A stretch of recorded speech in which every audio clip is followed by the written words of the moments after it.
Lecture से संबंधित है। ठीक है, राजेश। देखिए सभी इधर ध्यान दें।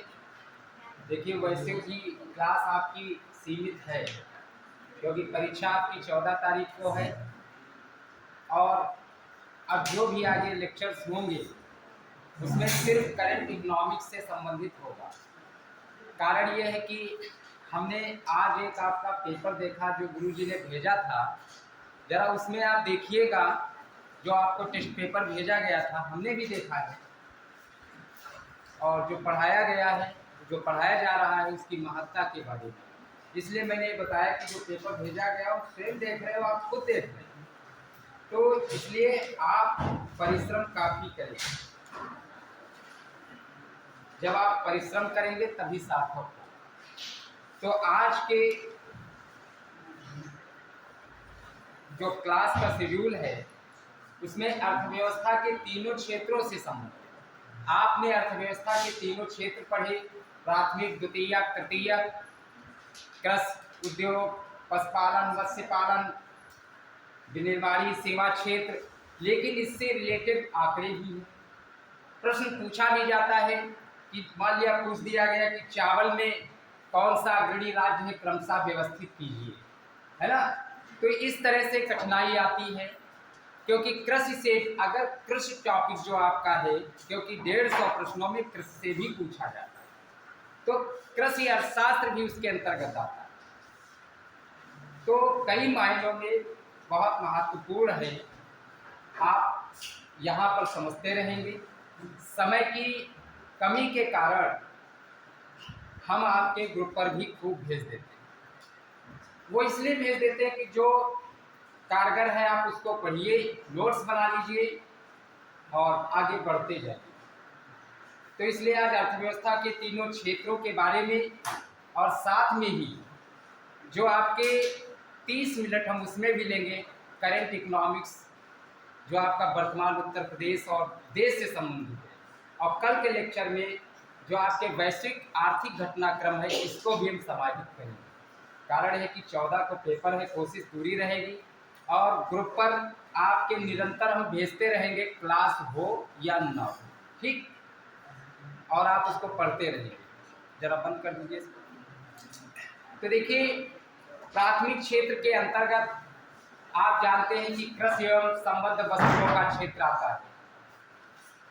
भारत की अर्थव्यवस्था के रीढ़ की हड्डी मानी जाती है कृषि, और वो प्राथमिक क्षेत्र के अंतर्गत आता है। देश के सकल घरेलू उत्पाद में कृषि क्षेत्र का योगदान 1950-51 में 55.4% था।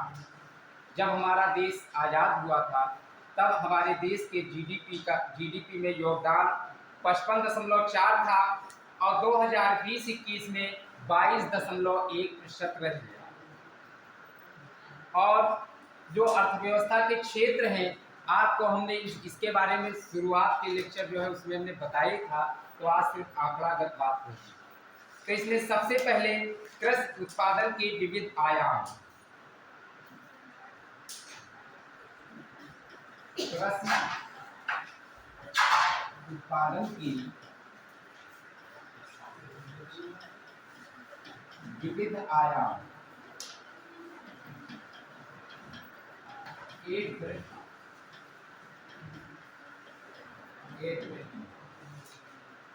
जो कृषि उत्पादन है इसके विविध आयाम। कृषि उत्पादक राज्य, खाद्यान्न की फसलों में पहले बात करते हैं।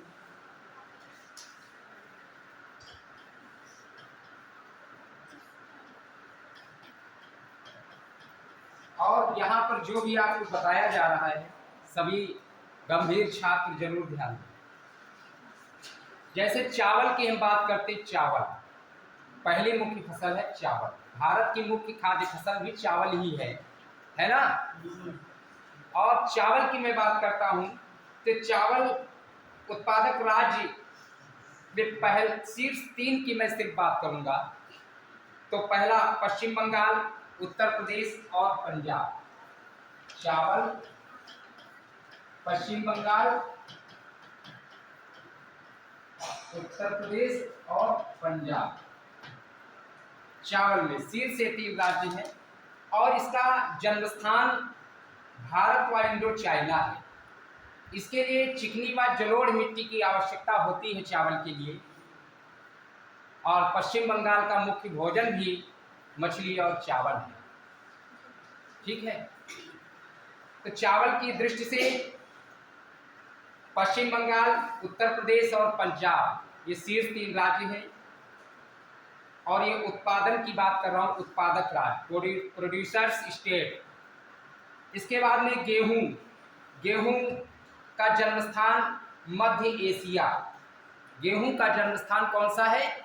मध्य एशिया। मध्य एशिया गेहूं का जन्मस्थान मध्य एशिया है। और गेहूं के उत्पादन में उत्तर प्रदेश अग्रणी है। 33.95 मिलियन टन गेहूं उत्तर प्रदेश में उत्पादन का आंकड़ा है वर्ष 2021-22 के अनुसार। गेहूं के लिए उत्तर प्रदेश, मध्य प्रदेश, पंजाब, उत्तर प्रदेश, मध्य प्रदेश और पंजाब, ये 2021-22 के अनुसार आंकड़ा है। इसके बाद में मक्का की मैं बात करता हूं। मक्का तो आप सुने होंगे, इसका जन्म स्थान मध्य अमेरिका है। कौन सा है? मक्का का जन्म स्थान मध्य अमेरिका है। और सर्वाधिक उत्पादक राज्यों में कर्नाटक, और कर्नाटक की राजधानी कौन सी है? बेंगलोर। और बेंगलोर को आईटी सिटी बोलते हैं। तो मक्का कर्नाटक, मध्य प्रदेश और महाराष्ट्र लिख लेंगे ना, 60 में लिख लीजिए, कोई ऐसी बात नहीं है। कर्नाटक, मध्य प्रदेश और महाराष्ट्र। देखिए आपके ग्रुप पर तो भेज ही देंगे। समय को तो हम वैसे भी आपके बहुत बचाते हैं कि आपका समय न नुकसान हो। हम कभी कभी बहुत तेजी भी पकड़ लेते हैं, तो हम अपने लिए नहीं पकड़ते। हम तो चाहें तो समय पास करें यहाँ पर, लेकिन हम पास नहीं करने आए हैं, हम कुछ देने आए हैं कि आपको जब पेपर मिले तब ये जरूर सोचो और कहो कि इकोनॉमिक्स को जितना हम कहते थे बड़ा टफ विषय है, लेकिन वैसा निकला नहीं। ऐसी बात नहीं है, हमने भी पढ़ाई की। 13 साल मुझे उच्च शिक्षा में पढ़ाते हुए हो गया, 13वां साल चल रहा है।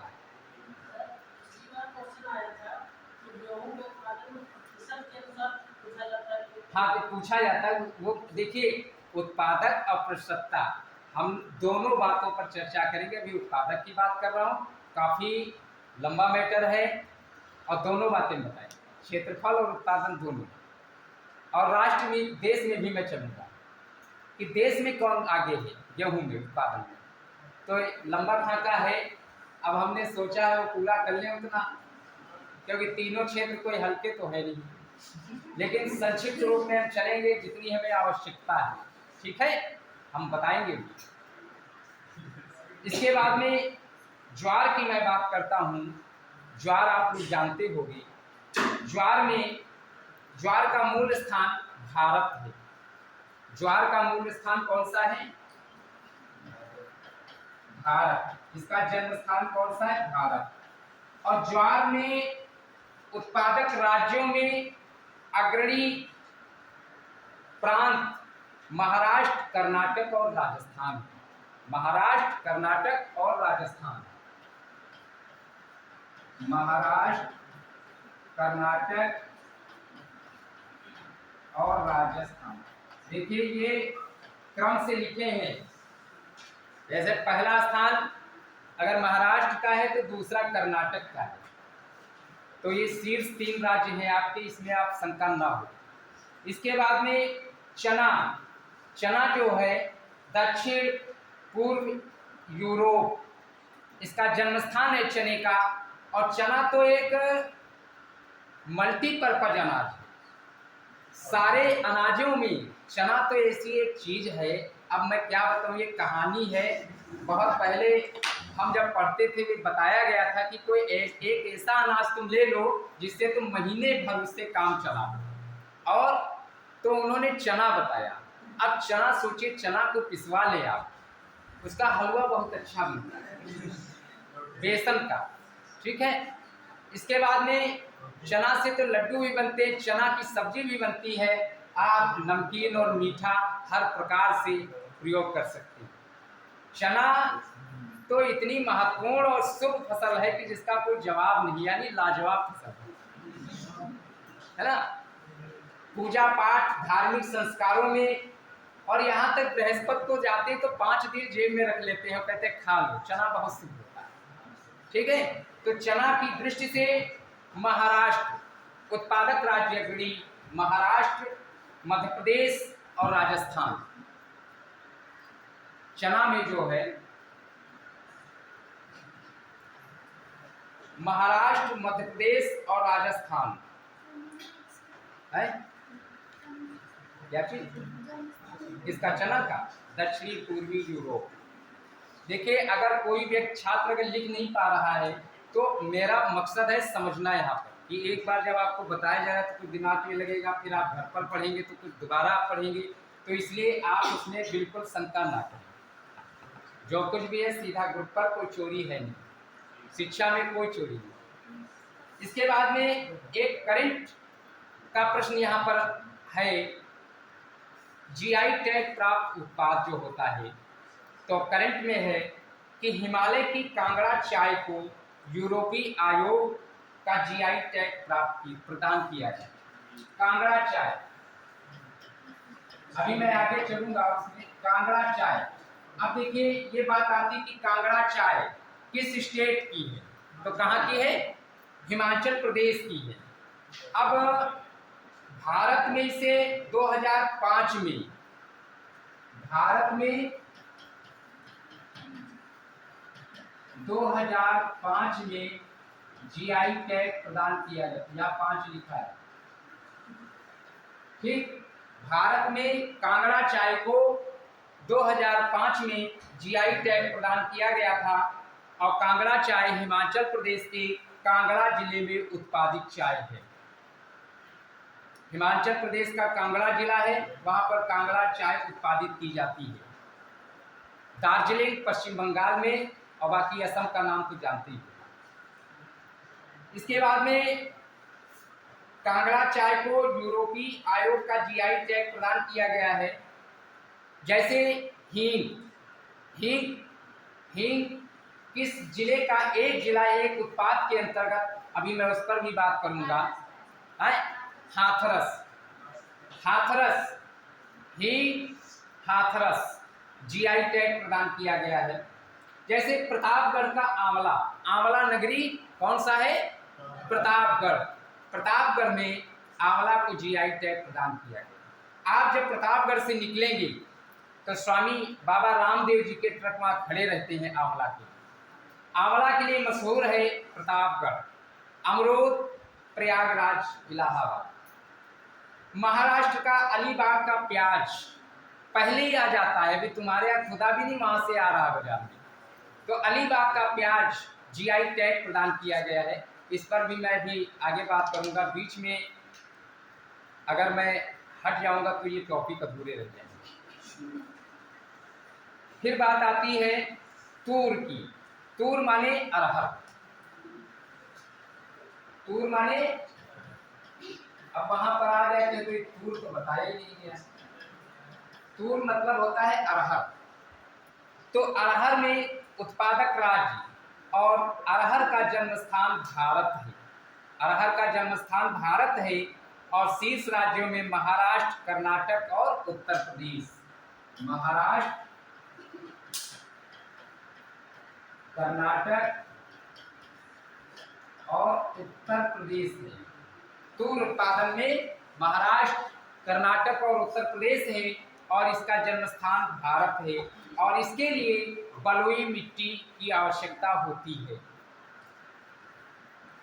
जैसे हिंदी का प्रश्न है यहाँ पर ये कि हमने तूर लिख दिया, तो तूर अगर घर में कह दिया जाए तूर की सब्जी, तूर की दाल बनेगी, तो वह समझ नहीं पाएंगे। आजकल के युवा कहेंगे तूर क्या होता है? अरहर। ठीक है, देवनागरी लिपि और हिंदी के ऐसे बहुत सारे शब्द होते हैं। हम लोग तो कोशिश करते हैं कि जितना जो कुछ भी पढ़ते रहें, पढ़ने की कोई उम्र नहीं होती है, ना कोई सीमा होती है। हमारे यहाँ ब्रह्मावली गांव एक है, वहाँ पर 90 साल से अब अधिक उनकी अमेरिका की लाइब्रेरी में भी किताबें हैं, और वो रजाई के अंदर जब घर वाले डांटते थे तब भी वो लिखते और पढ़ते थे। बहुत सारे उपन्यास चल रहे हैं उनके, और उनका कोई पुरसाहाल नहीं रहा है, फिर भी बहुत कोशिश की गई कुछ व्यक्तियों ने की तो उनको कई एक पुरस्कार भी मिले, और वो एक शिक्षक थे। एक शौक था लिखने और पढ़ने का। जैसे कि कल हमसे एक आध लोगों ने पूछा भी, मैंने मजदूर दिवस के बारे में कुछ लिखा, बहुत कम ही लिख पाता हूँ, तो उसमें हमारे व्हाट्सएप पर पूछा आप इस तरह से कैसे लिखे, तो हमने कहा कि समय मिलेगा तो बता देंगे, क्योंकि हम तो इसी क्षेत्र में ही विद्या वाचस्पति हैं। भाई गवर्नर साहब ने यूं ही डिग्री थोड़ी दे दी है, लेबर तो हम भी हैं, और वो आप जानते हैं कि जब बहुत सारे लोग बैठते हैं उनके विचार अलग अलग होते हैं। कहेंगे लेबर कैसे, लेबर तो जो घास छील रहा वही है, लेकिन जिसके नियत कार्य घंटे निर्धारित होते हैं वो श्रमिक की श्रेणी में आता है। डॉक्टर, चिकित्सक, प्रोफेसर, वकील, प्रशासनिक अधिकारी, ये सब उसी में आते हैं। वो स्किल्ड लेबर है, semi skilled, non skilled, daily veg, ये लेबरों की श्रेणी है। तो इसमें इनके प्रति आदर और सम्मान का भाव होना चाहिए। कभी भी यह ना सोचे कि ये छोटे हैं बड़े। आप देखते हैं जैसे आप कहते हैं मैं पीसीएस हो गया, आईएएस हो गया, बहुत सारे गरीब घर के बच्चे आईएएस और पीसीएस निकालते, और जब वो रिक्शा चलाते, सब्जी बेचते तो छूना पसंद नहीं करते, जब आईएएस हो जाते हैं तो अब क्या बताने की जरूरत नहीं, आगे समझ गए। तो इस तरह से कभी भी अपने मन में विसंगति ना पाए। कभी भी कुछ भी कहीं भी हो सकता है, किसी को मतलब ये भाग्य है, कुछ भी मिल सकता है, और जो परिश्रम करेगा उसी को ही मिलेगा। पूजा पाठ मंदिर मस्जिद से कुछ नहीं मिलेगा, बिल्कुल सत्य में कहता हूं, क्योंकि ईश्वर न्यायिक है, वो न्याय करता है। अब जब आप कर्म करेंगे तो फल देगा। कर्मण्येवाधिकारस्ते मा फलेषु। आप कर्म नहीं करेंगे, सोचो भगवान दे देगा, मंदिर चला जाओ, प्रसाद चढ़ा दो, इससे कुछ नहीं मिलेगा। रात दिन खूब पढ़िए, मेहनत करिए, और हम पूरी उम्मीद करते हैं कि भाई देखिए हम भी यहाँ कोशिश तो अपने स्तर से मैं प्रयास करता हूँ, हर व्यक्ति करता है। अगर आप यहाँ पर आएंगे तो आप भी यही करिए। यहाँ पर नियत घंटे नहीं बनाने आए, है ना, आप भी मेहनत करिए, पूरी उम्मीद है कि आप सफल जरूर होंगे। फिर अगली बात है कुल दालों की मैं बात करता हूँ। कुल दालों में आप जानते हैं मध्य प्रदेश का पहला, कुल दालों में किसका शीर्ष राज्य कौन सा होगा? मध्य प्रदेश। भारत का हृदय मध्य प्रदेश को कहा जाता है। मध्य प्रदेश में विदिशा जिला है, उसके बारे में भी बात करता हूँ, उसको भी एक स्थान मिला है, मैं इस पर भी चर्चा करूंगा। तो मध्य प्रदेश, महाराष्ट्र और राजस्थान, ये दालों में शीर्ष उत्पादक राज्य हैं। मध्य प्रदेश, महाराष्ट्र और राजस्थान, ये कुल दालों में शीर्ष उत्पादक राज्य हैं। इसके बाद में तिलहन की मैं बात करता हूं, तो पीली क्रांति किससे संबंधित है? आए किससे? कोई लाही से बता रहा, लाही उत्पादन, कोई बात नहीं, वो भी उसी में आता है। लाही, पीली और काली, ये सब तिलहन के अंतर्गत आते हैं। चाहे मूंगफली की बात करें, है ना, मूंगफली उत्पादक राज्य गुजरात है, सर्वाधिक उत्पादक राज्य गुजरात है। वहाँ मूंगफली से तेल बनता है, मूंगफली के कारखाने और तेल बनता है। तो मूंगफली में पहली बात, मूंगफली का जन्मस्थान ब्राजील है। ब्राजील मूंगफली का जन्मस्थान है, और मूंगफली उत्पादक राज्यों में शीर्ष स्थान गुजरात का है, पश्चात राजस्थान और तमिलनाडु। गुजरात, राजस्थान और तमिलनाडु, गुजरात, राजस्थान, व तमिलनाडु। ये मूंगफली की मैं बात कर रहा हूँ और इसका जन्म स्थान ब्राजील है। ब्राजील से इसका जन्म होता है और आज हम सभी मूंगफली जाड़े में बहुत खाते हैं। नहीं तो कहाँ मिलता? क्योंकि जब प्रागैतिहासिक काल में, मैं इतिहास में जाता हूँ, प्रागैतिहासिक काल में मानव कपि के रूप में हुआ करता था, होमो सैपियंस, नाम सुना होगा, इतिहास तो मैं खैर नहीं कभी पढ़ा हूँ। वहां पर मानव की सभ्यता और संस्कृति का विकास नहीं था। अग्नि, पहिया और खेती, इन सब चीजों का विकास हुआ है। आज सुंदर कपड़े पहनते हैं, तब वृक्ष की छाल और लताओं को हम आवरित करते थे, ढकते थे उससे अपने शरीर। आज बहुत सारे सुंदर व्यंजन हैं, पहले कहाँ ऐसे हुआ करते थे। पहले मोटे अनाज हम खाते थे और आज मोटे अनाजों को हम किनारे लगा देते हैं। तभी भारत सरकार 2023 को मोटे अनाज को श्री अन्न की संज्ञा दी। प्रश्न आ सकता है कि श्री अन्न की संज्ञा किस अनाज को दी गई है और उस अनाज की श्रेणी में कितने अनाज आते हैं, ये मैंने बजट में बताया था। आज मैं फिर उसकी पुनरावृत्ति कर दूंगा। और किसने दी है? निर्मला सीतारमण जी ने उसको श्री अन्न की संज्ञा दी है, मोटे अनाज को। कारण आप जानते हैं कि आप चक्की पर भी आटा गेहूं पिसवाने जाते हो तो वहां पर कहते भैया महीन कर देना, लेकिन नहीं, जितना मोटा अनाज होता है वही शरीर के लिए पौष्टिक होता है। जब आप पौष्टिक खाएंगे तब बढ़िया पढ़ेंगे, तो भारत के विकास के लिए भी अच्छा काम करेंगे।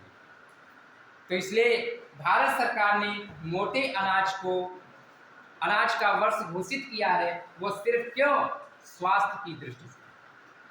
कि आजकल लोग दुकानों पर जाते, यहाँ से निकले, वो पैकेट एक 5 रुपए का ले लिया, उसमें क्या क्या मिला है कुछ पता है? अरे घर से चना ले आओ, इससे बेहतर है। लेकिन वो कहेंगे अरे ये शर्म लगती है, वही तो बेहतर है, वही बेहतर है।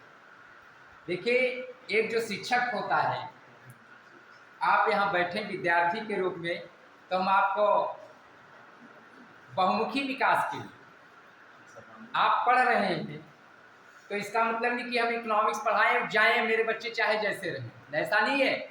आप हर समय खुशहाल रहें, हर समय आशीर्वाद रहे, ऐसी मैं कामना करता हूँ। बड़ी भाग्य होती है कि मैं यहाँ खड़ा हूँ और आप यहाँ बैठे।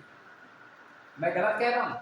बहुत सारे बच्चे, क्या तुम्हारे सीतापुर में इतने बच्चे हैं, वो सोच रहे होंगे कि मैं कैसे वहाँ पहुँचूँ। बड़ी भाग्य आपकी हुई है और हमारी भी कि हम आप साथ में 4 महीने गुजारे। अब इसको अन्यथा ना ले, अब सीरियसली लग जाए, क्योंकि अब गुजारा करना ही है, ठीक है? अब मनमुटाव छोड़ दे। अगला है रेपसीड और सरसों। रेपसीड और सरसों,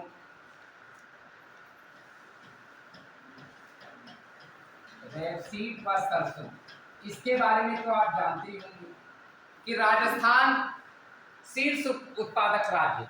राजस्थान में बहुत सरसों पैदा होती है और इसका जन्म स्थान पूर्वी यूरोप है। रेपसीड और सरसों का जन्म स्थान पूर्वी यूरोप है और शीर्ष स्थान राजस्थान, मध्य प्रदेश और हरियाणा। शीर्ष उत्पादक राज्यों में राजस्थान, मध्य प्रदेश और हरियाणा। लिंगानुपात सबसे कम कहां पर है?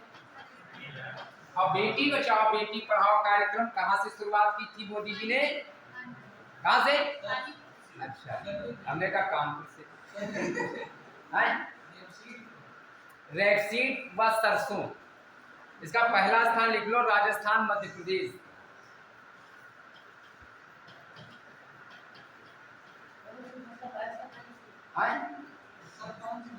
क्या? अब ये लाही के अंतर्गत ही आता है, तिलहन है ये। देखिए, अब यहाँ पर रेपसीड का तेल, अब पामायल की तो मैं बात कर सकता हूँ कि पामायल के लिए उत्तर प्रदेश में आगरा में भी सम्मेलन हुआ। मैं भी करंट इकोनॉमिक्स में बताऊंगा 30 मिनट में, वो भी मैंने निर्धारित किया है। अब रेपसीड तो तिलहन से ही संबंधित है, जैसे लाही और सरसों, तूर और अरहर। बस कहने की शब्दावली है कि शब्द जो मैं कहता हूँ तो थोड़ा अगर अच्छी भाषा में तो अच्छा लगता है, लेकिन ये तो अंग्रेजी शब्द है। आए और अलसी देखिए, इसको देख सकते हैं, इस पे देख लो, ये अंग्रेजी शब्द है। इसके बाद में सोयाबीन, सोयाबीन का तेल बनता है और सोयाबीन का जन्मस्थान चीन है। और चीन, सोयाबीन का जन्मस्थान चीन है और सोयाबीन उत्पादक राज्यों में महाराष्ट्र, मध्य प्रदेश और राजस्थान। महाराष्ट्र, मध्य प्रदेश व राजस्थान। इसके बाद में नगदी फसल की मैं बात करता हूं। कुछ नगदी फसलें बताइए कौन कौन सी होती हैं? हाँ, गन्ना, गन्ना नगदी फसल है। और कृषि और उद्योग एक दूसरे पर परस्पर निर्भर है। चीनी मिले, इनको गन्ना ना मिले तो चीनी मिले चल पाएंगी क्या? पेड़े लकड़ी। तो ये उद्योग भी कृषि पर ही निर्भर है। इसीलिए भारत की पहली पंचवर्षीय योजना में कृषि को सर्वाधिक महत्व दिया गया था और द्वितीय पंचवर्षीय योजना में कृषि और उद्योग दोनों को एक दूसरे पर परस्पर निर्भर है। बिना कृषि के उद्योग नहीं और बिना उद्योग के कृषि नहीं चल सकता है। सब कुछ हम कितना उपभोग कर सकते हैं? नहीं कर सकते। तो नगद भी चाहिए, तो इसके लिए गन्ना नगदी फसल है और गन्ना का जन्मस्थान भारत है। गन्ने का जन्मस्थान भारत है और उद्योगों के, चीनी उद्योगों के लिए कच्चा माल के रूप में गन्ने का प्रयोग किया जाता है। और एक चीज़ मैं बता दूं, जो प्राइवेट सेक्टर में चीनी मिलें हैं ये कभी घाटे में नहीं रहती हैं और कॉपरेटिव और कॉरपोरेशन की फैक्ट्रियां बहुत सारी बंद हो गई है, घाटे में इसलिए रहती हैं। आप देखते हैं कि जो अखबार आता है, जानते हो अखबार, नेपा नगर में अखबारी कागज बनाया जाता है, कागज का कारखाना।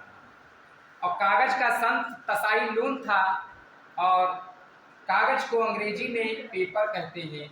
और पेपर शब्द जो है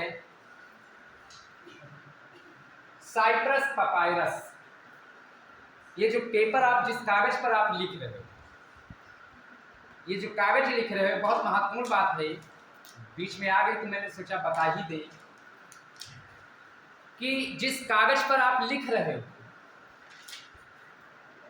आप आईएएस इंटरव्यू में, पीसीएस इंटरव्यू में जाते हैं तो वहां अर्थव्यवस्था आपसे कम पूछेंगे, बस यही पूछ देंगे बटन किस चीज से बनता है।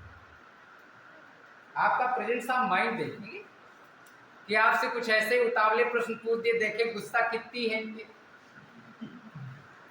है ना। क्योंकि हमारे महमूदाबाद की दृष्टि आईएएस,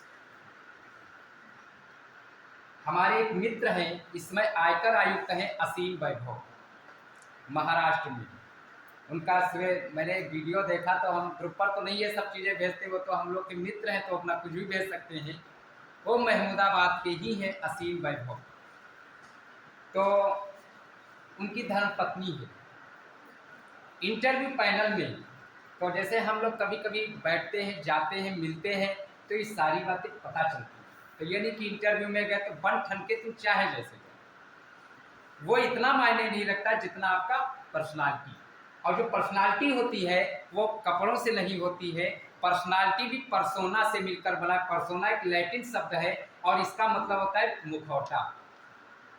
हम आपको बहुत दूर तक लिए, इसका मतलब है मुखौटा, ये सिर्फ मुखौटा है, पर्सनालिटी इसके अंदर है। और ये पर्सनालिटी भी पर्सन यानी व्यक्ति, पर्सनालिटी से ही पर्सन बनता है और वो पर्सनालिटी अंदर होती है, वो आपके अंदर है। तो इस प्रकार से इंटरव्यू में जो हालात होते हैं वो इन्हीं पर आधारित होते कि आप बिल्कुल फ्री ऑफ माइंड बैठे। क्योंकि हम भी गए थे 13 फरवरी में देने, हम बहुत घबरा रहे थे कैसे होगा, क्या होगा, क्योंकि वही पैनल आपके IAS PCS में भी बैठता है कि बड़ी दूर दूर से बड़े विद्वान प्रोफेसर आते हैं। हम भी बैठे थे, कुल 18 मिनट चला, चौथे नंबर पर मैं था। लेकिन ये तय मान लीजिए कि वहां पर आप जाएं तो कुछ ना सोचो कि होगा कि नहीं होगा, हो या ना हो, कम से कम ये बड़ा सौभाग्य आए तो होने न होने का बात प्रश्न अलग है। डर खत्म कर दिया, भय भय खत्म कर दिया। आपका पेपर हो तो 14 तारीख को पेपर है तो बिल्कुल कुछ ना सोचे कि क्या होगा क्या नहीं, पेपर मस्त दो, बस आराम से फ्री ऑफ टेंशन सब याद आ जाएगा। ऐसा थोड़ी नहीं कि कुछ अलग से आएगा। अब यहाँ पर जिससे रही बात है, भाई देखिए 1.5 घंटे में गलती भी नहीं है कि इतना टाइम कहाँ तुम दे पाओगे हम, वरन तैयारी तो इतनी बेहतर हो सकती है कि प्रश्न पूछेगा भी कहाँ से, 20 में 17-18 कहीं नहीं है। लेकिन अब समय भी उतना ही है। अब इसीलिए ग्रुप पर आपके झड़ा जोड़ भेजते, खूब पढ़ो जाकर अपना नोट्स बना लो, कोई दिक्कत नहीं। इसके बाद में कपास की मैं बात करता हूँ। कपास भारत व इंडो चाइना इसका जन्म स्थान है। कपास के लिए गुजरात, महाराष्ट्र और तेलंगाना, गुजरात, महाराष्ट्र व तेलंगाना। तेलंगाना भारत का 29वां राज्य है। तेलंगाना आंध्र प्रदेश को विभाजित कर भारत का 29वां राज्य बना था नहीं बना था? एक कह दिया करो बना था, तो हमारा भी आत्मबल बढ़ जाता है, क्योंकि हमें क्या जरूरत है ये बताने की। लेकिन अरे ठीक है, जितना जो कुछ आए बताते रहोगे तभी तुम्हारा ज्ञानवर्धन होगा, हमारा भी रिवीजन होगा। इसके बाद में वैश्विक कृषिगत उत्पादन देश की मैं बात करता हूं कि देशों में कौन शीर्ष है।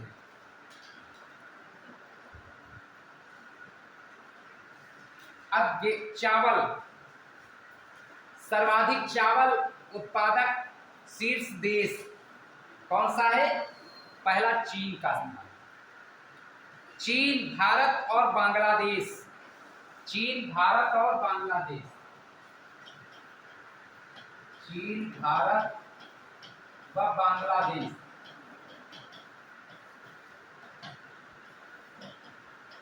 और चावल को आप जानते हैं कि भारत की मुख्य खाद्य फसल है, जो कि चीन, भारत और बांग्लादेश शीर्ष उत्पादक देश है पूरे विश्व में। इसके बाद में गेहूं में भी चीन आगे है। अब सबसे अधिक जनसंख्या थी, लेकिन मैंने जिस दिन जनसंख्या की बात की थी, जिस दिन पढ़ाया था, है ना, उसी दिन 3:30 बजे ब्रेकिंग न्यूज आ गई जब मैं रास्ते में, कि भारत चीन को पीछे कर दिया, भारत अग्रणी राज्य हो गया जनसंख्या की दृष्टि से। डॉक्टर मनीष गुप्ता जी ने जब भेजा तब मैंने ग्रुप पर देखा, मैं तो रास्ते में था, तब मैंने लिख के भेजा कि आज भी इसी को पढ़ाया। कुछ ऐसा सहयोग बन गया कि उसी दिन पढ़ाया, उसी दिन आगे हो गया, इतना प्रबल पक्षधर हो गया भारत। लेकिन ये कोई बहुत अच्छी बात नहीं है, क्योंकि जनसंख्या एक राष्ट्र के लिए संपत्ति और दायित्व दोनों है। अगर एक संपत्ति है तो दायित्व भी कुछ है, और जब हम उन दायित्वों का निर्वहन नहीं कर पाएंगे तो हमारे भारत की अर्थव्यवस्था, दक्षता और कुशलता पर प्रभाव पड़ेगा। समझ गए? क्योंकि एक तेजी से बढ़ती हुई जनसंख्या एक राष्ट्र के आर्थिक विकास में सबसे बड़ी बाधा है। अगर बाधा न होती तो हमारा भारत आज अमेरिका को भी पीछे कर देता। हमारा देश विविध संसाधनों की धरती है। इसके बाद में गेहूं में चीन, भारत और रूस, चीन, भारत और रूस सर्वाधिक गेहूं उत्पादक राज्यों में चीन जो है उसका शीर्ष स्थान है। संपूर्ण विश्व में गेहूं उत्पादन में चीन का पहला स्थान है और भारत नंबर 2 पर आता है। इसके बाद में मक्का की मैं बात करता हूं तो मक्का तो अमेरिका है, तो मक्का अमेरिका, चीन और ब्राजील, मक्का उत्पादन में अमेरिका, चीन और ब्राजील सर्वाधिक अग्रणी देश हैं। और शार्ट में आप लिख ले, उसमें कोई बहुत डिकोरेशन करने की जरूरत नहीं है। इसके बाद में दाल की मैं बात करता हूं तो दाल में सर्वाधिक या शीर्ष देश कौन सा होगा? दाल में बताइए। अगर बता नहीं पा रहे हो तो इसके माने दाल पसंद नहीं है। देखिए, दाल में भारत, मैंने आपको अभी बताया भी था इसके पहले, भारत, पोलैंड और फ्रांस, भारत, पोलैंड और फ्रांस, ये दालों में शीर्ष उत्पादक राज्य हैं संपूर्ण विश्व में। आप जानते हैं कि भारत में विभिन्न प्रकार की दालें मिल जाती हैं और उसमें बड़ा स्वाद है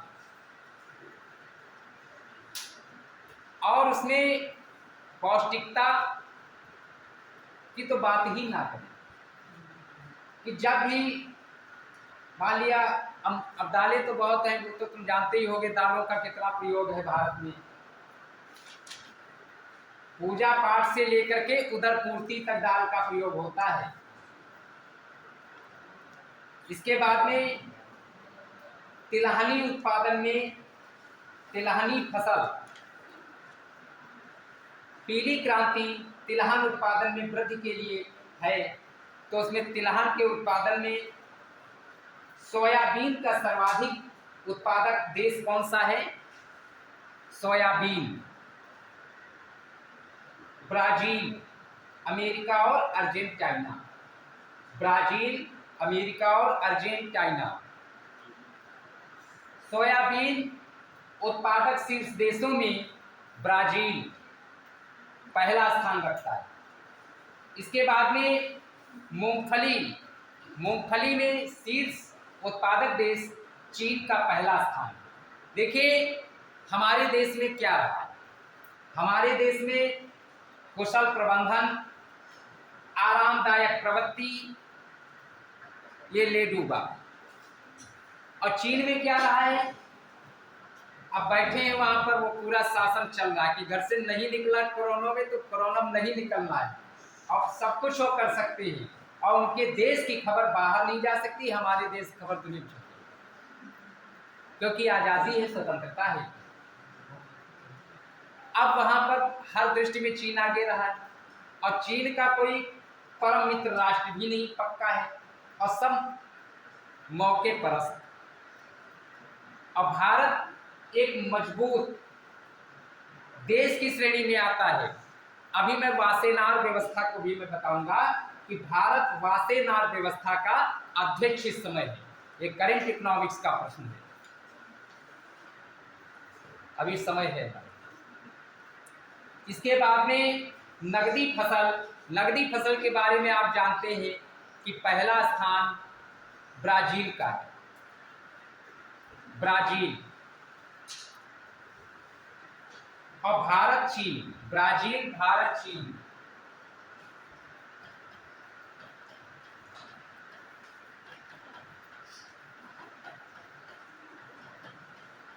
गन्ना, ब्राजील, भारत और चीन, ये गन्ना में सर्वाधिक अब जैसे गन्ना की बात करते तो हम सोचते कि हमारे यहाँ, अरे वो तो वहाँ पे तो चुकंदर इत्यादि से चीनी बनाई जाती है,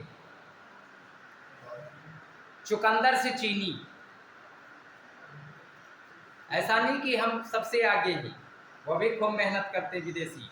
जापान, जापान की अर्थव्यवस्था क्या हमसे कमजोर है? अब आप सोचिए कि जापान उत्तर प्रदेश से भी कम क्षेत्रफल और कम जनसंख्या, और वो सर्वाधिक अग्रणी देश, जो कि बुलेट ट्रेन भी हमको दे रहा है। अब जापान का विकास कैसे हुआ है? जापान का विकास जापान ने अपनी योग्यता के दम पर किया है। जापान में ले ऑफ नहीं होता है, लॉक ऑफ नहीं होता है, तालाबंदी और हड़ताल बहुत कम होती है। कैसे? हमारे भारत में क्या है, वेतन नहीं मिला, काम बंद, चक्का जाम। लेकिन जापान में ऐसा नहीं है। अगर एक जूता कंपनी जूता बना रही है तो सिर्फ एक ही पैर का जूता बनाएगी और दूसरे पैर का नहीं बनाएगी। जब उसकी मांग मान ली जाएगी तब दूसरे पैर का काम चालू हो जाएगा। तो इस तरह से उसका काम भी नहीं बंद हुआ, और जो मालिक होता है वो भी सोचता है कि यार बड़ी मुसीबत है, एक ही पैर का बन रहा है, काम भी नहीं बंद है, और जब मांग मान ली जाएगी तो दूसरे पैर का भी बनना चालू हो जाएगा। इस तरह जापान आगे है। समय की बचत, देखिए समय बहुत कीमती होता है। हम आपको पहले भी बता चुके हैं, अगर समय को हम गंवाएंगे तो समय हमें गंवा देगा। अभी वो आ रहे थे, कहाँ वो आ रहे थे, मैंने उनको देखा, वो तो मैं नहीं देख पाया, क्योंकि जो शिक्षक होता है, हम तो आपके मार्गदर्शक हैं, तो वो 3 आंखें लेकर चलेगा। अब 3 आंखें मतलब शंकर जी तो हो नहीं जाएंगे, लेकिन उसको सोचना पड़ेगा कि अगर हमारा एक विद्यार्थी आ रहा है तो हमको भी कड़ी मेहनत करनी पड़ेगी। एक दिन एक विद्यार्थी ने बताया, खैराबाद के आगे से आते हैं और इतनी कड़ी धूप में, तो हमें भी कठिन परिश्रम घर पर भी आपके लिए करना पड़ेगा। समझ गए? मान लिया किसी के पास संसाधन है, किताबें ले आए, कोई नहीं ला पाया, तो वो इसी पे डिपेंड, तो उसको मिलना चाहिए। ठीक है। इसके बाद में नकदी फसल तो पढ़ लिया। इसके बाद में कृषि फसलों का समर्थन मूल्य की मैं बात करता हूँ। एक प्रश्न आता है जो आपके गुरुजी ने अभी भेजा है, उसमें मैंने देखा भी था और उसके पहले भी मैंने बताया है कि अगर पूछ दिया जाए कि गेहूं का न्यूनतम समर्थन मूल्य इस समय कितना है, तो क्या बताओगे? और ये प्रश्न आ रहा है आपकी परीक्षा में, लो ये भी बता रहा है। 149 और पढ़िए, 150वां इन्हें बता दिया। बहुत इंपॉर्टेंट प्रश्न। देखिए, न्यूनतम समर्थन मूल्य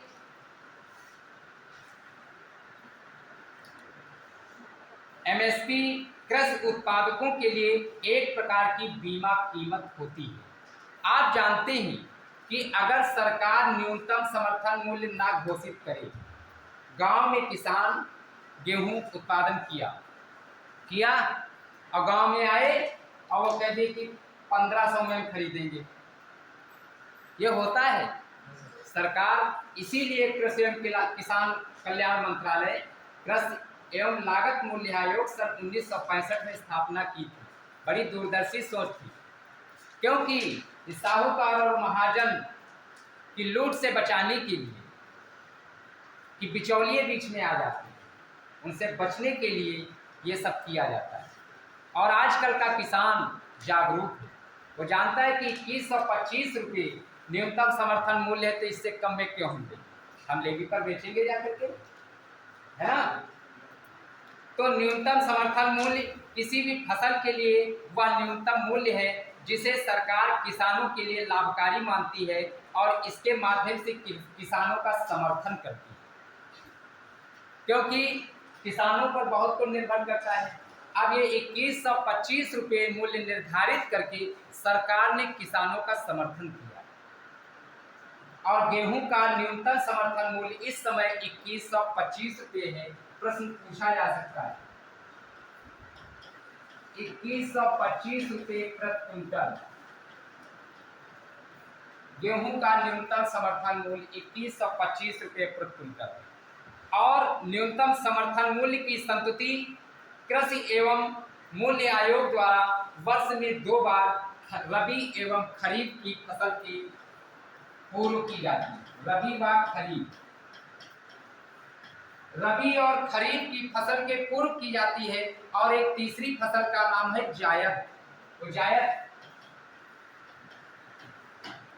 आपने कुछ पढ़ा होगा इसमें एग्रीकल्चर में कि रबी की फसल और खरीफ की फसल और इसके बीच का जो समय होता है वो जायद की फसल है। जैसे इसमें तरबूज और खरबूज खा रहे हैं, ये तरबूज और खरबूज जायद की फसलों के अंतर्गत आता है।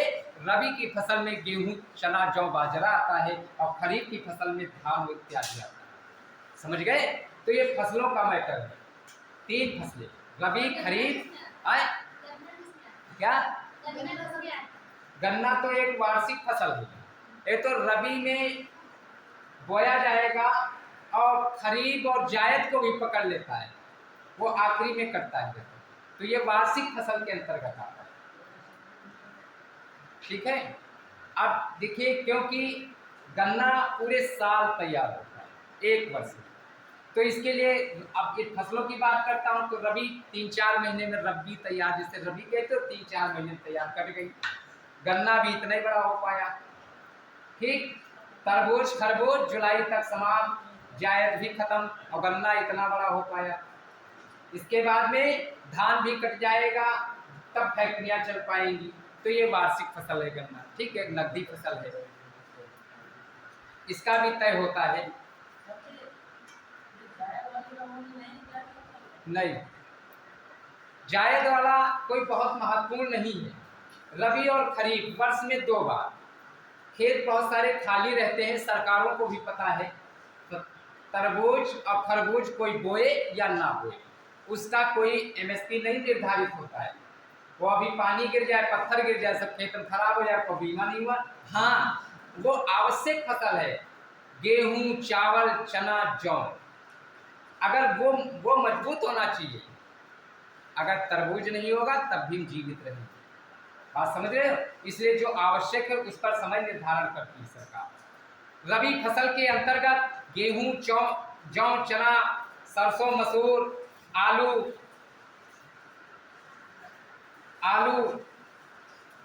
इत्यादि फसलें आती हैं। और 2023-24 के लिए भारत के माननीय प्रधानमंत्री जी की अध्यक्षता में जो इसके फसलों का न्यूनतम समर्थन मूल्य घोषित किया गया था, वह आप कृपया लिख लें। गेहूं का 2125 रुपये है और जौ का 1735, जौ का 1735 रुपये प्रति क्विंटल। आप उसमें प्रति क्विंटल भी जोड़ लेंगे। इसके बाद में चना 5335 रुपये प्रति क्विंटल, चना 5335। अब देखिए, इससे कम पर नहीं बिकेगा। अब बिकने को कोई आपात स्थिति आ जाए तो हमारा बिक जाए, वो अलग बात है कि बेचना पड़े में 300 में, वो अलग चीज है। लेकिन इसका एमएसपी जो निर्धारित है, इससे कम पर नहीं लिया है। इसके बाद में रेपसीड व सरसों 5450, सरसों 5450 रुपये प्रति क्विंटल, ये रेपसीड व सरसों का निर्धारित है। और मसूर 6000, मसूर का 6000, और ये 2023-24 का आंकड़ा है। बात समझ गए?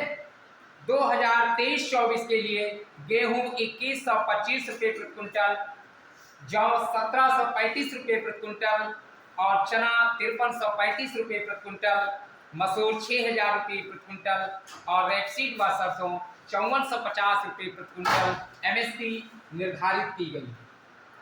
प्रश्न इसमें से पूछा भी जा सकता है क्योंकि बहुत महत्वपूर्ण प्रश्न। और कृषि में आपसे क्या पूछेंगे? इसके बाद में खरीफ फसल के अंतर्गत चावल, ज्वार, बाजरा, रागी व मक्का को शामिल किया जाता है। और खरीफ फसलों में अभी 23-24 का तो आया नहीं है, तो आपको 22-23 का पढ़ना होगा। तो 22-23 में धान सामान्य श्रेणी 2040, धान सामान्य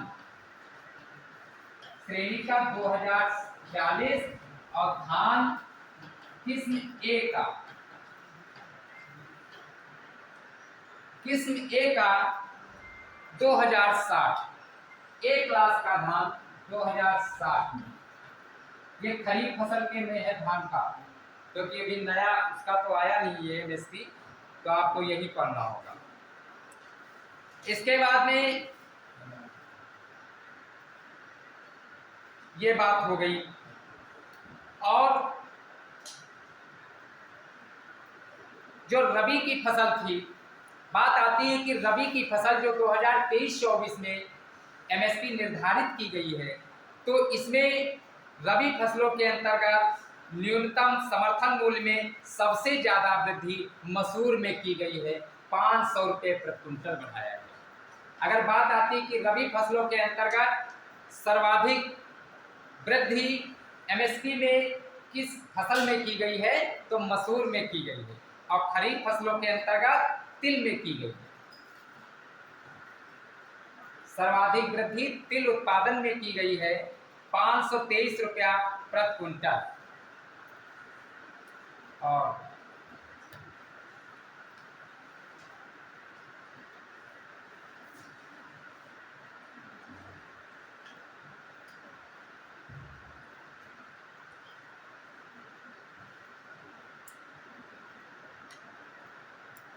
इसके बाद में कृषि व्यापार की जब मैं बात करता हूं, तो देश में समग्र निर्यात में कृषि क्षेत्र की भागीदारी 2020-21 में 14.3% थी।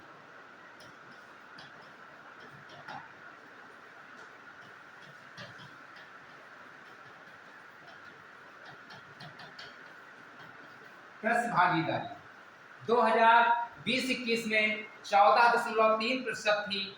इसके बाद में 2021-22 में 11.9% हो गई। यानी कृषि क्षेत्र की भागीदारी देश के समग्र निर्यात जो अपने देश से बाहर जाता, आयात जो हम दूसरे देशों से अपने यहाँ मंगाते हैं, तो हमारे जो कृषि प्रोडक्ट हैं उनका जो निर्यात करते हैं वो कितने प्रतिशत था 2021-22 में? 11.9%। कृषि क्षेत्र की निर्यात की भागीदारी 2021-22 में कितनी थी? 11.9%। 2021-22 में 11.9%। और सर्वाधिक निर्यात कीमत अनाज 3.1%।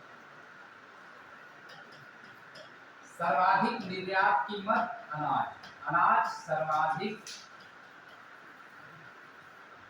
निर्यात कीमत। देखिए हम बोल भी देते हैं, अगर इस पर राइटिंग की रही बात है तो मैं बोलता भी खूब हूँ, तो आप लिख सकते हैं, ये कोई नहीं कहेगा अपनी बुराई। तो सर्वाधिक निर्यात कीमत अनाज है, जो कि 2021-22 में 3.1% का निर्यात हुआ। ये बात समझ में आ रही है? देखिए ये आंकड़े हैं, और अब इन्हीं पर आधारित लेक्चर होगा। ये यूपी स्पेशल कह लो, चाहे नेशन स्पेशल कह लो, चाहे वर्ल्ड स्पेशल कह लो, कोशिश पूरी रहेगी। कभी कभी ऐसी स्थिति आ जाती है, इकोनॉमिक्स में एक टॉपिक है कीमत यंत्र, उसमें भी प्रोफेसर सैमुअल्सन का सिद्धांत है प्रकटित अधिमान सिद्धांत। इकोनॉमिक्स जो पढ़े वो जानते ही, उद्घाटित अधिमान सिद्धांत। अब इस पर मैं व्याख्या नहीं करूंगा। कीमत यंत्र संक्षेप में मैं बताता हूं। चयन की समस्या कि आप होली में कपड़ा लेने जाते हो, दुकानदार पूरी कपड़ा लौट देता है तुम्हारे सामने, पलट दिया, ले भैया संभालो, अब तुम्हारी समझ में नहीं आता है।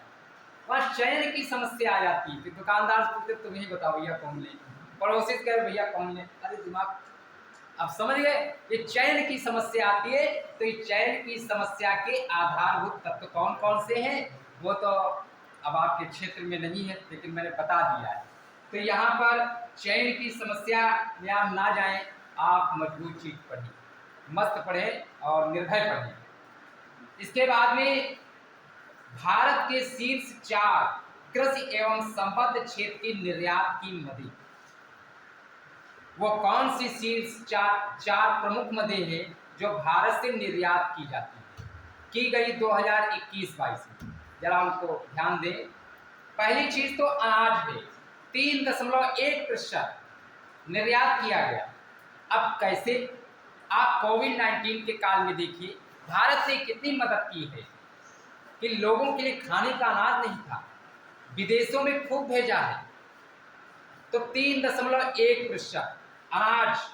द्वितीय स्थान पर सामुद्रिक उत्पाद, और सामुद्रिक उत्पादों में आप जानते हैं समुद्र में जो पैदा होता है, जैसे मॉरिशस एक देश है, मॉरिशस में बनारस, अयोध्या, मथुरा, काशी जैसी गलियां, नदी, मंदिर और शहर हैं, और वहां का उत्पाद समुद्री भोजन है। अगर तुम सोचो आप मथुरा है, अयोध्या है, काशी है, हम वहां पहुंच गए तो हमको मछली नहीं खाने को मिलेगी, अरे समुद्री जब भोजन है तो समुद्र को खाओगे, वहां पर वहां खेत कहाँ रखा है, सब तरफ से समुद्र है, तो वहां समुद्री भोजन मिलेगा। बात समझ गए। तो इस प्रकार से तृतीय स्थान पर मसाला आता है 0.9%।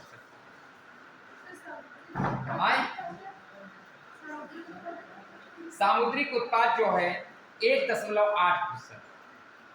तो इसमें सबसे महत्वपूर्ण बात तो यही है कि भारत के शीर्ष कृषि एवं संबद्ध क्षेत्र की निर्यात की मदों में पहला स्थान अनाज का है, वो भी 3.1%। इसके बाद में बागवानी फसलोत्पादन, बागवानी फसलोत्पादन को हार्टिकल्चर कहते हैं, हार्टिकल्चर। कृषि पशुपालन एवं मत्स्य पालन ये प्राथमिक क्षेत्र के अंतर्गत आता है, तो इसके अंतर्गत बागवानी भी आता है। थोड़ा संक्षिप्त में इस पर भी चलूंगा। तो बागवानी यानी हार्टिकल्चर वनस्पति विज्ञान की कृषि की महत्वपूर्ण शाखा है। हार्टिकल्चर किससे संबंधित है, बागवानी फसलोत्पादन, और उसमें सेरीकल्चर और बहुत सारे कल्चर हैं पढ़ने को, वो पूछी जाती है, जैसे क्रांतियां पूछी जाती है, जिसमें भारत के 3 शीर्ष कृषि एवं संबद्ध क्षेत्र की आयात की मदें।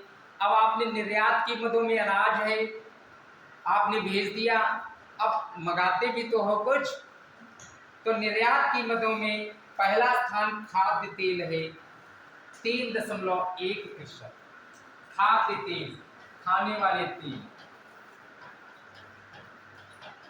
3.1%। इसके बाद में दालें, दाल में कोई जरूरी नहीं कि सब कुछ हो, लेकिन 0.4% दाल का भी को भी मंगाते हैं। फिर तृतीय स्थान पर काजू आता है 0.2%, 0.2%। राष्ट्रीय बागवानी बोर्ड NHB की स्थापना, NHB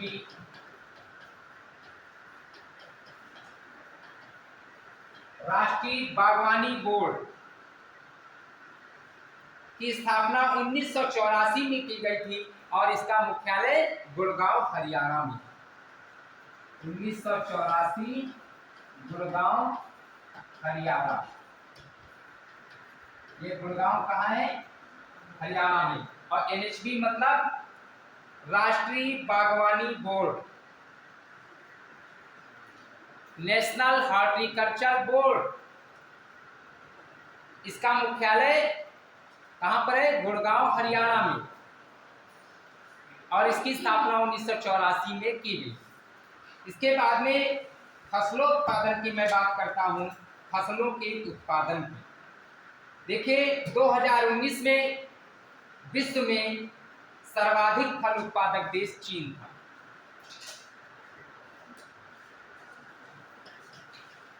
चीन था सर्वाधिक फल उत्पादक देश, चीन था 2019 में। इसके बाद में तदुपरांत भारत, ब्राजील व यूएसए का स्थान था, यानी नंबर 1 पर चीन था फलों के उत्पादन में। भारत संसार का, जैसे यहाँ पर मलिहाबाद आम के लिए प्रसिद्ध है, लखनऊ,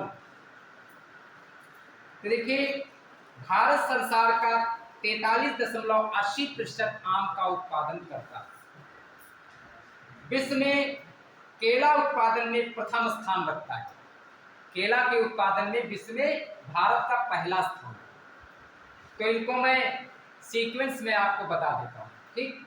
ऐसे कहाँ याद तो होगा नहीं, भूल जाओगे भी थोड़ी देर में, क्योंकि अगर वो हिंदी और कहानी होती, इतिहास की, तो याद भी रहता। इकोनॉमिक्स तो आंकड़ों पर आधारित 10 बार तो बोल भी मिटाती थी, तो समझ लो कि पढ़ना, रिवीजन करना पड़ता है।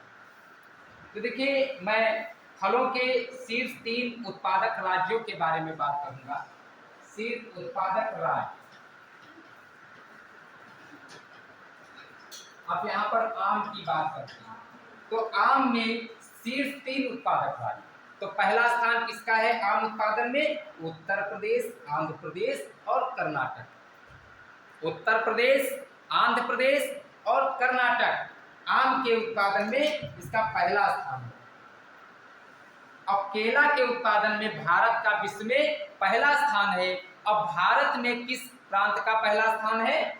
आंध्र प्रदेश का। आंध्र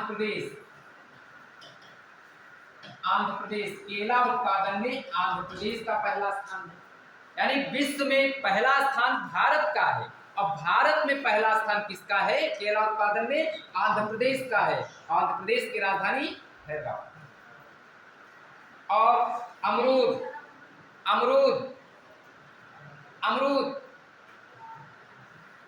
काफी स्वास्थ्य की दृष्टि से उत्तम, उसकी जड़ से लेके पत्ती से लेके फल तक फायदेमंद। बहुत सारे लोग सोचते हैं कि गुरुजी पता नहीं क्या क्या कहते हैं, लेकिन ऐसी बात नहीं है, बहुत फायदेमंद है। आप ये सोचिए, ये वृक्ष हरा क्यों रहता है बताइए जरा? क्लोरोफिल के कारण ना हरा रहता है। ये शरीर भी हरा रहेगा क्लोरोफिल के कारण। अगर आप बेल की पत्ती, नीम की पत्ती, अमरूद की पत्ती, जामुन की पत्ती सेवन कर लो, हर प्रकार से शरीर में दुरुस्ती है।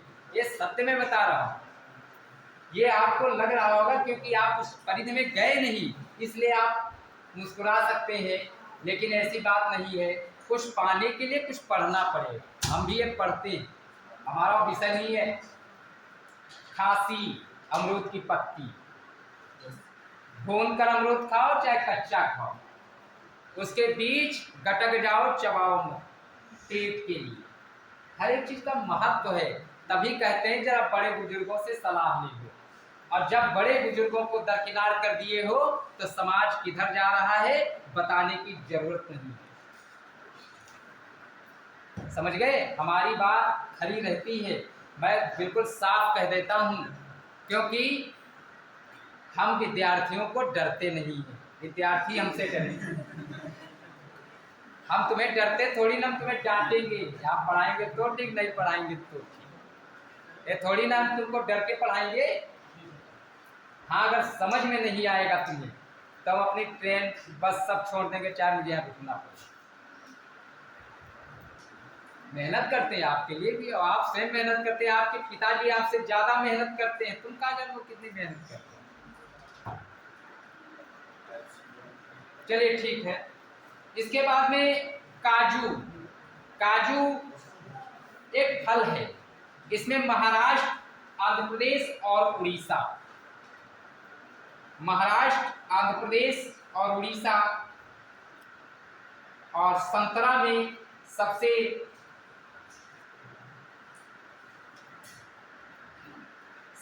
में मध्य प्रदेश 2021-22 में संतरा राज्य मध्य प्रदेश, ठीक है।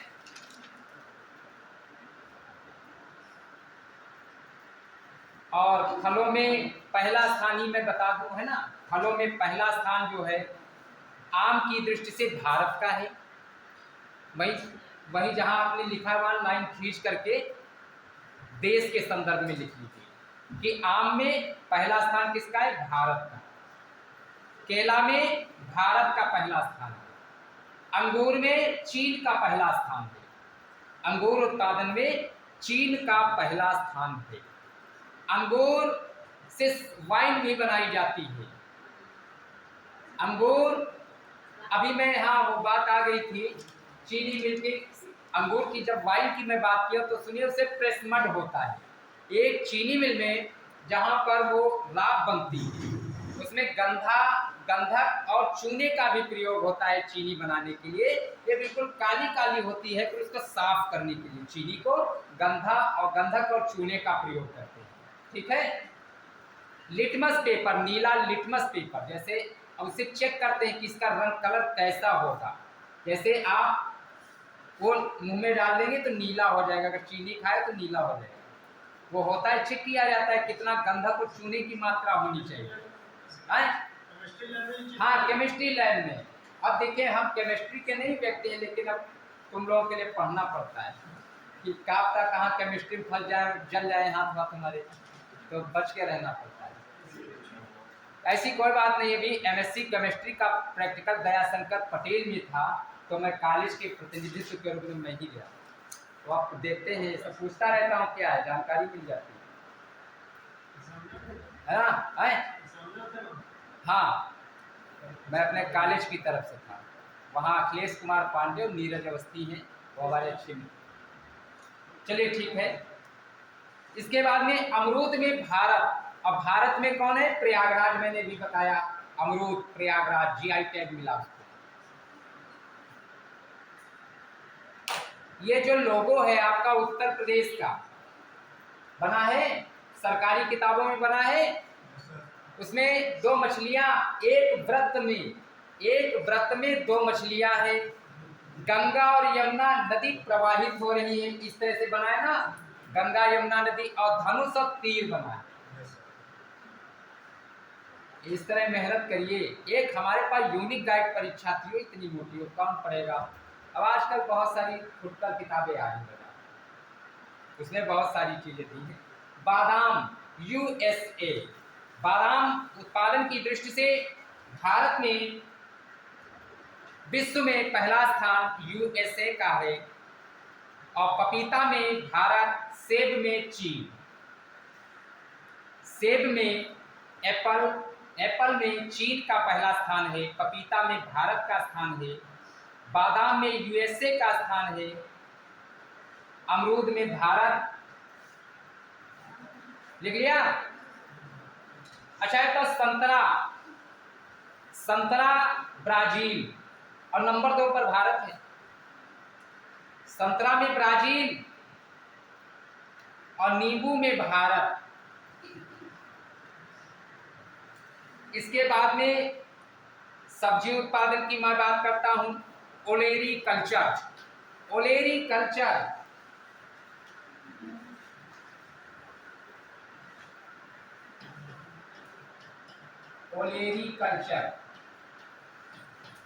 सब्जी उत्पादन, ये किस विज्ञान की शाखा के अंतर्गत आएगा? हार्टिकल्चर। इसमें पढ़ा भी मैंने बताया था, बागवानी। तो ओलेरी कल्चर जो है वेजिटेबल प्रोडक्शन, सब्जी उत्पादन में, ओलेरी कल्चर सब्जी उत्पादन। देखिए, सब्जियों की खेती को ओलेरी कल्चर कहते हैं। भारत का विश्व में चीन के पश्चात दूसरा स्थान है सब्जी उत्पादन में। आप देखिए, जेब में पैसा, हाथ में झोला, जेब में पैसा, हाथ में झोला, और बाजार गए तो नाना प्रकार की सब्जियां हमको मिलती। बताओ भाई, नहीं मिलती है? मिलती है ना। मैं गलत नहीं कह रहा हूं, ये नहीं कि झोला उठा के चल दिया, बात बहुत दूर की कह गए। तो सब्जियों के उत्पादन की दृष्टि से भारत का विश्व में चीन के पश्चात दूसरा स्थान है, और वर्तमान में विश्व में कुल सब्जी उत्पादन में भारत का योगदान 11.38%। 11.38% है विश्व के कुल सब्जी उत्पादन में। और पहला स्थान किसका है? चीन का है, फिर भारत का है। भारत में आप देखते इस समय बाजार चले जाओ, इतनी सब्जी है कि उनको नाम नहीं पता। मैं गलत कह रहा हूँ? गांव में देखिए, आप लोग ऐसा तो नहीं कि अमेरिका से आए हो सकता है हम आपके पड़ोस गांव में रहते हो और आप हमें नहीं जानते हो। जैसे इस समय सब्जी है, गदिया का नाम सुने? गूलर सुने हो? नहीं सुने हो? सेमर के फूल गांव के लोग जानते हैं, और एक बरगद में लगा रहता है, वो सब चीजें इसके बारे में कहा जाता है। सहजन की छिया 3 दिन खा लो, पूरे साल काम करेगी। ये बात सही है। आंखों की रोशनी बढ़ाने से लेकर पूरे शरीर में पौष्टिकता देती है।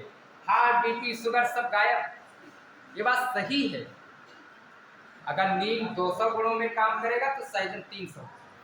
तो ये सब्जियों की खेती को ओलेरी कल्चर कहते हैं। इसके बाद में भारत विश्व में अदरक, प्याज तथा भिंडी के उत्पादन में प्रथम स्थान पर है। बस सुन लें, इसको हम भेज देंगे, इसको लिखने की जरूरत नहीं। और भारत में शीर्ष सब्जी उत्पादक देश प्रांत उत्तर प्रदेश पहला है। उत्तर प्रदेश में सबसे ज्यादा सब्जी उत्पादन होता है। बात समझ गए? अब इतना ही हो पाएगा। देखिए, कल औद्योगिक और सेवा क्षेत्र के बारे में बताएंगे। अब करंट इकोनॉमिक्स में 20 मिनट में बात करूंगा, क्योंकि बहुत इंपॉर्टेंट चीज है।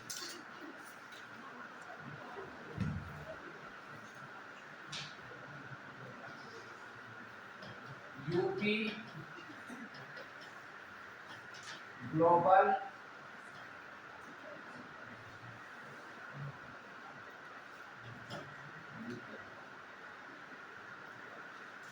लिख लो, यूपी ग्लोबल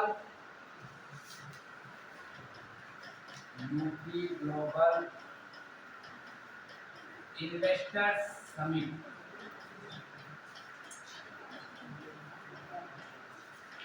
बहुत इंपॉर्टेंट, मतलब इसकी महत्ता मतलब हम कुछ कह नहीं सकते। कितना उत्तर प्रदेश के स्तर पर कितना महत्वपूर्ण प्रश्न। पढ़ने वाले विद्यार्थी खुद जानते होंगे कि गुरुजी भी ढूंढ लाए लग रहा है, और हम ढूंढ कर ही लाएंगे। देखिए, यूपी ग्लोबल समिट में 40 देशों की सहभागिता रही। अभी लखनऊ में हुआ।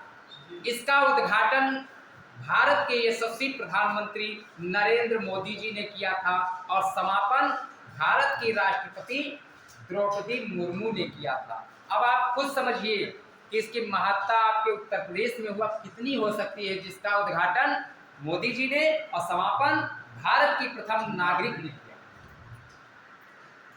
और ऐसा हो सकता है। दूसरा प्रश्न ये भी होगा करंट इकोनॉमिक्स या करंट अफेयर्स में, क्योंकि जो करंट इकोनॉमिक्स है यही करंट अफेयर्स है, ये भी तुम्हें बता दें। तो यूपी ग्लोबल इन्वेस्टर समिट 2023 10 से 12 फरवरी 2023 को हुआ। इसकी डेट क्या है? फरवरी में हुआ है, तो ये भी नहीं कि बहुत पुराना और नया है। 10 से 12 फरवरी यूपी इन्वेस्टर्स ग्लोबल समिट का आयोजन लखनऊ में हुआ। कहाँ हुआ? आयोजन कहाँ हुआ था? लखनऊ में हुआ। उद्घाटन प्रधानमंत्री जी ने किया, और समापन राष्ट्रपति महोदया ने किया। 10 तारीख को उद्घाटन, 12 तारीख को समापन। ये बात समझ में आई? इसके बाद में उत्तर प्रदेश सरकार का शीर्ष निवेश सम्मेलन है। निवेश का मतलब होता है विनियोग, इन्वेस्टमेंट। कि बाहर से लोग आएंगे, आपके सीतापुर में भी इन्वेस्टमेंट करेंगे। भारत सरकार की महत्वाकांक्षी योजना कौशल मिशन। आप अभी बहुत कुछ समझ नहीं पा रहे हो। ये कौशल मिशन और टाटा, बिरला, अडानी, अंबानी आए, एक फैक्ट्री लगा दिया। आपके पास कौशल मिशन से उस उद्योग के लिए प्रमाण पत्र है तो आपको नौकरी देगी। इस सरकार की दूरदर्शी सोच चल रही है। ऐसा नहीं है कि ये सब ऐसा सब चल रहा है। तो देखिए, अभी समझ में आ रहा है, मैं बता रहा हूं आपको। एक शीर्ष निवेश सम्मेलन है जो कि भारत में 2025 तक 5 ट्रिलियन अर्थव्यवस्था बनाने का जो लक्ष्य है, और वो लक्ष्य है प्रधानमंत्री मोदी जी का। किसका लक्ष्य है? कि पूरे देश की अर्थव्यवस्था 5 ट्रिलियन हो। पूरे देश की अर्थव्यवस्था 5 ट्रिलियन बनाने का जो लक्ष्य है, उत्तर प्रदेश में ग्लोबल इन्वेस्टर समिट का आयोजन होता है। यह आयोजन इस लक्ष्य को पूरा करने में सहायता प्रदान करेगी और इसमें 40 देशों की सहभागिता रहेगी। इसमें जो लखनऊ में ग्लोबल इन्वेस्टर समिट का आयोजन हुआ है, इसमें 40 देशों ने सहभागिता अर्जित की थी। इसके बाद में अगले 5 वर्षों में अब उत्तर प्रदेश की अर्थव्यवस्था $1 ट्रिलियन, 1 ट्रिलियन।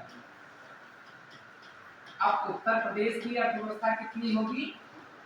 माननीय योगी जी का लक्ष्य है कि अगले 5 वर्षों में हम उत्तर प्रदेश की अर्थव्यवस्था $1 ट्रिलियन कर लेंगे। अब वो कैसे करेंगे? जब इन्वेस्टमेंट होगा, जब निवेश होगा, तभी पैसा आएगा। जैसे आपके पास ये 10 रुपये हैं, जब ये 10 रुपया चलेगा तो 10 से 100 बनेगा। अगर इसको रख दोगे तो कुछ नहीं बनेगा और घिस पिट जाएगा। तो पैसा जितना चलेगा उतना ही पैसा आएगा। और इस सम्मेलन में यूपी को 19,000 से अधिक समझौता ज्ञापन आए थे। 19,000 से अधिक MOU, 19,000 से अधिक समझौता ज्ञापन आए कि हम ये उद्योग लगाएंगे, वो उन पर एक विचार विमर्श प्रस्ताव मीटिंग होती है, जिसमें MOU के माध्यम से 33.50 लाख करोड़ रुपए का निवेश प्राप्त हुआ। 19,000 और 33.50 लाख करोड़ का निवेश प्राप्त हुआ। अब देखिए, इतना पहले समझ लीजिए। पहले चीज, यूपी ग्लोबल इन्वेस्टर समिट 2023 का आयोजन कहाँ हुआ? लखनऊ में हुआ। कब हुआ? 10 से 12 फरवरी 2023 में हुआ। इसका उद्घाटन किसने किया? भारत के यशस्वी प्रधानमंत्री नरेंद्र मोदी जी ने किया। इसका समापन किसने किया? राष्ट्रपति श्रीमती द्रौपदी मुर्मू जी ने किया। और ये क्यों किया गया? क्योंकि देश की अर्थव्यवस्था का लक्ष्य 5 ट्रिलियन बनाने का है और उत्तर प्रदेश की अर्थव्यवस्था का लक्ष्य 1 ट्रिलियन बनाने का है। ठीक है।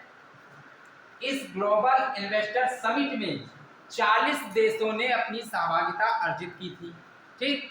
और उसमें 19,000 से अधिक समझौता ज्ञापन प्रस्ताव आए थे, जिसमें 33.50 लाख करोड़ रुपए का निवेश पास हो गया कि आप लोग इन्वेस्टमेंट करें जाकर के, अपने अपने टापू स्थापित करें जाकर।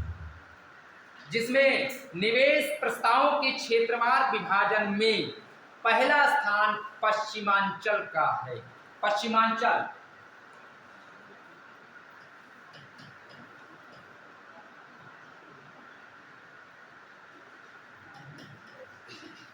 पश्चिमांचल मतलब पश्चिमी उत्तर प्रदेश।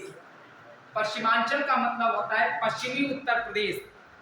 ध्यान दीजिए इधर कि आपका 33.50 लाख करोड़ रुपए का निवेश और 19,000 समझौता ज्ञापन आए। अब पूरे उत्तर प्रदेश के लिए आई। अब इसमें उत्तर, दक्षिण, पूर्व, पश्चिम, किस कोने को, किस जिले को कितना निवेश प्राप्त हुआ, इस पर बहुत कुछ निर्भर करेगा। आने वाले समय में आप जानते हैं कि आपकी कितनी वैकेंसी है। इसमें आप मेहनत करिए, बहुत कारगर चीज़ है ये, ऐसा नहीं है। जवाब में कुछ होगा तब तो जानोगे इसको। पश्चिमी उत्तर प्रदेश पश्चिमांचल को कुल निवेश का लगभग 45% प्राप्त हुआ। 45% अप्रॉक्सीमेटली। कुल निवेश 33.50 लाख करोड़ रुपए में 45% अप्रॉक्सीमेटली पश्चिमांचल यानी पश्चिमी उत्तर प्रदेश को प्राप्त हुआ। निवेशक जो आए थे उन्होंने कहा कि हम सर्वाधिक निवेश पश्चिमी उत्तर प्रदेश में करेंगे। एक तो दिल्ली से सटा पश्चिम, वहां हमको संसाधन भी मिल जा रहे हैं। पश्चिमी उत्तर प्रदेश अप्रॉक्सीमेटली 45%, यानी पहला स्थान पश्चिम की तरफ। अब पूर्वांचल निवेश के मामले में दूसरे स्थान पर है, यानी सेकेंड नंबर पर पूर्वी जिले, जिसमें कुल निवेश का 29%। पूर्वांचल कुल निवेश का 29% पूर्वांचल पूर्वी जिलों को भारत उत्तर प्रदेश के दिया गया कि हम पूर्वी जिले में निवेश करेंगे। और जो निवेशक हैं देश काल परिस्थिति के हिसाब से अपना निवेश करेंगे, जिसको जहां अनुकूल वातावरण मिलेगा। और एक चीज मैं बता दूं, देखिए उद्योगों की स्थापना के लिए विशिष्टीकरण और स्थानीयकरण बहुत महत्वपूर्ण है। जैसे आपके जनपद सीतापुर में कहीं सूती मिल थी? कहाँ थी? सेमरी चौराहा महमूदाबाद सहकारी सूती मिल थी। अब उद्योगों की दृष्टि से विशिष्टीकरण और स्थानीयकरण की दृष्टि से उत्तम नहीं था। कपास वहां से आ रहा है बंगाल से, तो ये चल पाएगा?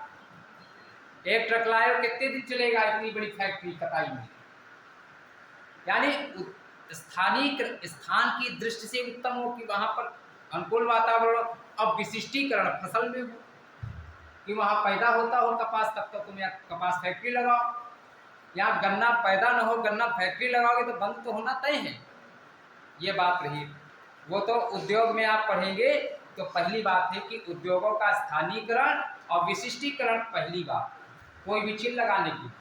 जैसे आप यहाँ पे शिक्षा ग्रहण कर रहे हो तो आपको प्रांतीय अधिकारी बनना है, तो पहली सीढ़ी आपको गंभीर रूप में बैठना होगा, दूसरे की बात सुनना होगा, और ये भी ना समझे कि हम दुनिया के सबसे बुद्धिमान हैं। और एक बात सुन लीजिए, ऐसा होता है, हम 4 मित्र बैठे तो 4 मित्र में सभी अपने को 52 हाथ का समझेंगे और इसीलिए कार्य सफल नहीं कहीं किसी का। दूसरे की सुनो, अगर वो गलत कह रहा है तो बाद में अपना तर्क रखें, विचार रखें, भावुक ना हो, हिलाओ हड़बड़ाहट में सब बता करके गलत कह रहे हो, फलाना सही कह रहा है। इसके बाद में मध्य यूपी मध्यांचल, मध्य यूपी मध्यांचल, मध्य यूपी मध्यांचल, पूर्वांचल, पश्चिमांचल और मध्यांचल। अब मध्यांचल के लिए कितने तैयार हुए? कितने? बता ही नहीं रहा। मध्यांचल तथा बुंदेलखंड में से, मध्यांचल और बुंदेलखंड ये दोनों एक साथ, कुल निवेश का 13%। मध्यांचल और बुंदेलखंड, मध्यांचल और बुंदेलखंड को 13%। और फिर देखिए बुंदेलखंड में भी झांसी सर्वाधिक, बुंदेलखंड में भी झांसी, झांसी को जो है सर्वाधिक प्रस्ताव मिला है।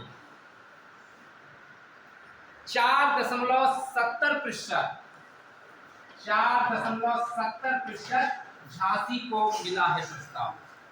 ठीक है। इसके बाद में वाराणसी को 4.75%। अब थोड़ा कुछ जिले लिख लीजिए ऐसे, टाइम इज ओवर, लेकिन टॉपिक पूरा कर।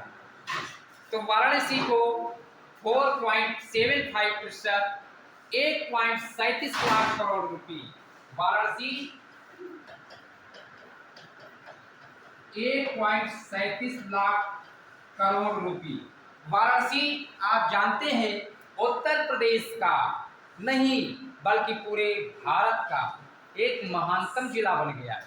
उत्तर प्रदेश में वाराणसी रोपवे मार्ग, करंट अफेयर्स में रोपवे मार्ग का संचालन बनारस में, और बनारस काशी नगरी, गंगा नगरी, भगवान शिव की नगरी, वहां पर पहला रोपवे रस्सी मार्ग उत्तर प्रदेश में बना। ठीक है, ऐसा किसी दूसरे जिले में नहीं। तो बनारस जो 19,000 निवेशक आए हैं 40 देशों के, उन्होंने, क्योंकि मोदी जी का क्षेत्र,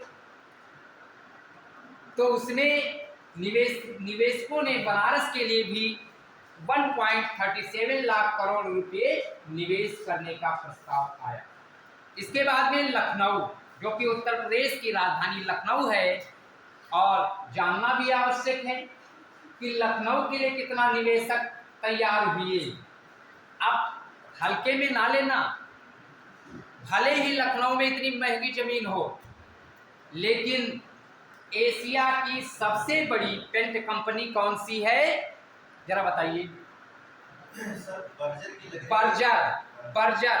बर्जर की सबसे बड़ी पेंट कंपनी है, जो कि 1000 एकड़, हरदोई जिला संडीला में। बहुत इंपॉर्टेंट प्रश्न है, इसी में आगे हमने का बता दें। संडीला औद्योगिक परिक्षेत्र है हरदोई का, और जो कि लखनऊ से सटा हुआ। तो लखनऊ के लिए 6.79%, 1.96 लाख करोड़, 1.96 लाख करोड़ और 6.79% निवेश, 33.50 लाख करोड़ रुपए में से 6.79% लखनऊ के लिए निवेशक तैयार हुए और उनके प्रस्ताव पास किए गए। इसके बाद में हमारा तराई जिला लखीमपुर खीरी भी कम नहीं है, अभूतपूर्व योगदान इसका है। भूगोल के गुरुजी भी आपके आ चुके हैं, इसलिए टॉपिक तो बंद ही करेंगे। उत्तर प्रदेश का राष्ट्रीय उद्यान दुधवा, एकलौता उद्यान है, दुधवा नेशनल पार्क उत्तर प्रदेश का सबसे बड़ा क्षेत्रफल की दृष्टि से जिला भी है। निवेशक वहां भी आए कि लखीमपुर हमारे निवेश करने की दृष्टि से अनुकूल वातावरण है।